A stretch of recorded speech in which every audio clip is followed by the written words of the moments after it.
Ramdam pa rin ang epekto ng mga pagulan sa malaking bahagi ng bansa dahil sa habagat at localized thunderstorm. Sa Cagayan, may nanalasa pang buhawi. Nakatutok si Darlene Kai.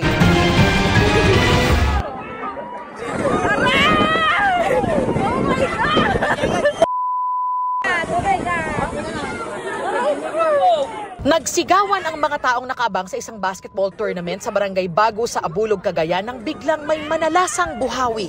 Pinadapa ng malakas at paikot na hangin ang mga plastik na upuan. May pumutok din umanong poste ng ilaw. Nagtagal lang ito ng ilang segundo at wala namang naiulat na nasaktan. Nagmistulang ilog naman ang ilang kalsada sa Pagadian, Zamboanga del Sur kasunod ng malakas na ulan. Nagtulong-tulong na ang mga residente ng Barangay Kamalig sa bayan ng Dumalinaw para makadaan ang mga stranded na motorista. Yan ay matapos matabunan ng kalsada ng gumuhong lupa na may kasamang mga bato at kahoy.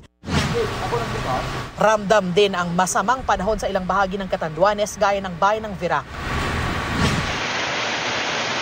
Sa Bungaw, Tawi-Tawi, bumuhos din ang malakas na ulan.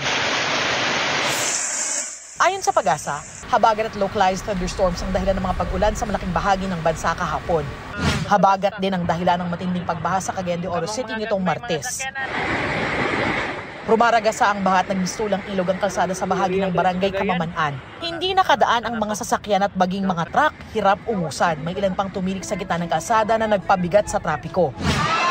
Ang jeepney namang ito na may sakay ng mga pasahero, hindi kinaya ang lakas ng agos at unti-unti nang umatras. Dahil din sa taas ng tubig, lumutang ang nakaparadang van at SUV na yan. Para sa GMA Integrated News, Darlene Kai, nakatutok 24 oras.